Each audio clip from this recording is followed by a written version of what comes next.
Hi, welcome to Wealthy Mindset. My name is Oliver. Thanks for watching. I really appreciate it. Hope you're having a great day. In today's video, I'm going to talk about Fisker stock. It's going to be extremely helpful and important if you're invested into Fisker or if you're thinking to invest into Fisker. It's going to pertain to April 16th trading day and the next couple of weeks. Going to analyze the graph, going to give you the lows and highs, essentially price target predictions. Now, quick disclaimer before I begin, I'm not a financial advisor. I'm not a professional. And everything I do share with you is just my opinion. It is not advice. So please do not buy or sell based off of the information I give you or the opinions I do form. Please do your own due diligence and research before buying and selling. Now, if we look at the graph, closed at $13.55 as of April 15th. Have a downward trend resistance line that I covered in the last video that starts from March 2nd right here. Have not broken the downward trend resistance line. Haven't even had false breakouts yet too. Below all three moving averages, which is not a good sign. Only reason why is because when you go up to them, they could act as resistance and could get knocked down. Now, the significance of breaking a downward trend resistance line is that once you break it, you could usually have a decent run up.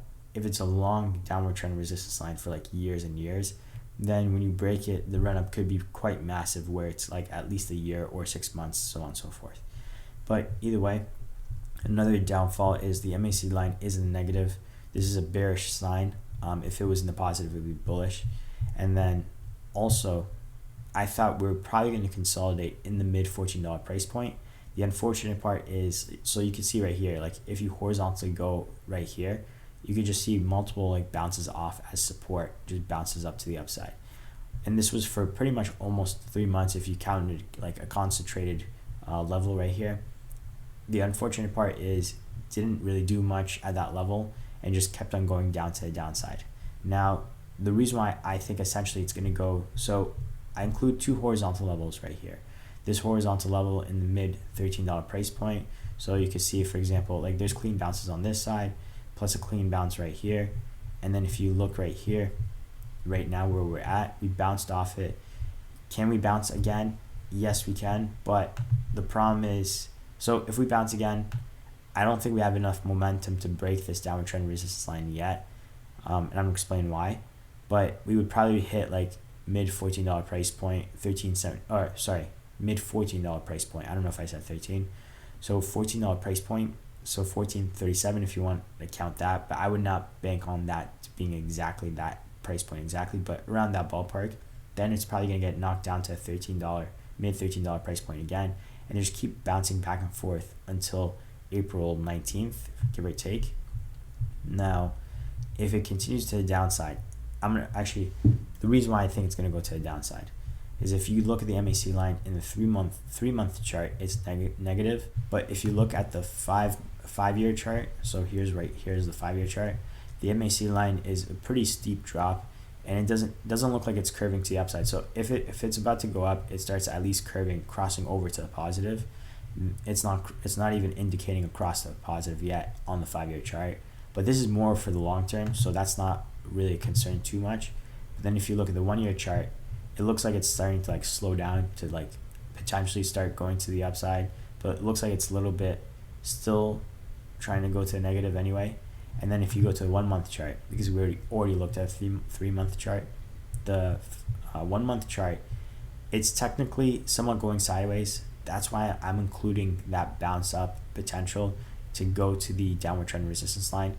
But most likely what's going to happen is there's a second downward trend resistance line that's technically happening before, it might be even a challenge to get up to the low $14 price point, because the moving average right here, by the time you get to this like restriction right here in this lower level, you might even get knocked down to at the low $14 price point, not even make it to the mid.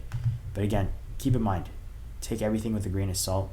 Nobody knows for sure what could happen, so there's that.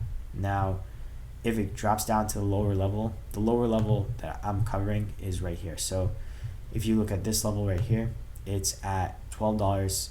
Okay, so you can see the bounce off here. There's multiple bounces, and essentially it's between $12.97, $12.95, $12.93, but mainly concentrated at $12.91 to $12.83. So between $12.91, $12.83.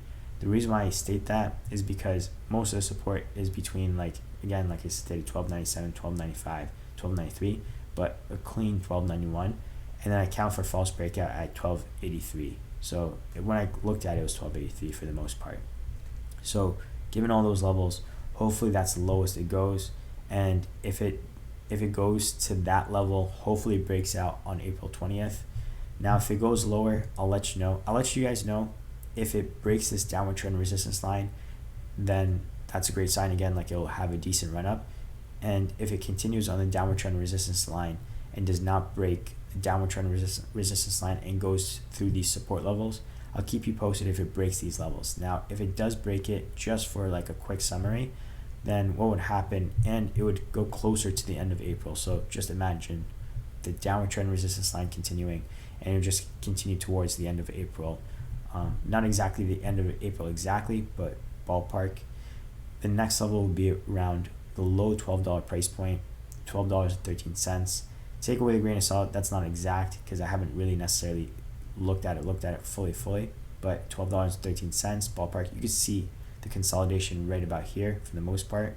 And then the next level is 1178, and that's basically bouncing off right here, and then the next level is 1164. Again, these are just like essentially rough estimates, but I would say pretty close to where they should be at in terms of support for the most part. So those are like support levels that I was given.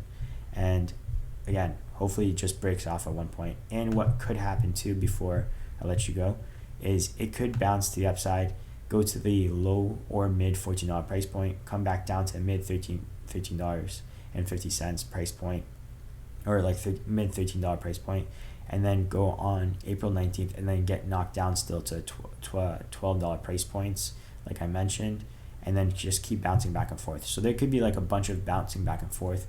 The main goal is to break this downward trend resistance line.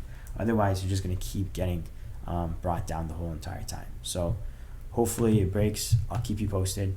Again, thanks for watching. Really appreciate it. If you did like the video, consider dropping a like. It does help out the channel, so thanks for that. If you have any questions, do not hesitate to ask. I'll try to answer them as soon as possible. And if you do like this video or other stock videos or other financial videos that I do post, consider subscribing so you'll be notified when I do upload those videos. And that's pretty much it. Thanks again for watching, and I'll see you in the next video. Peace.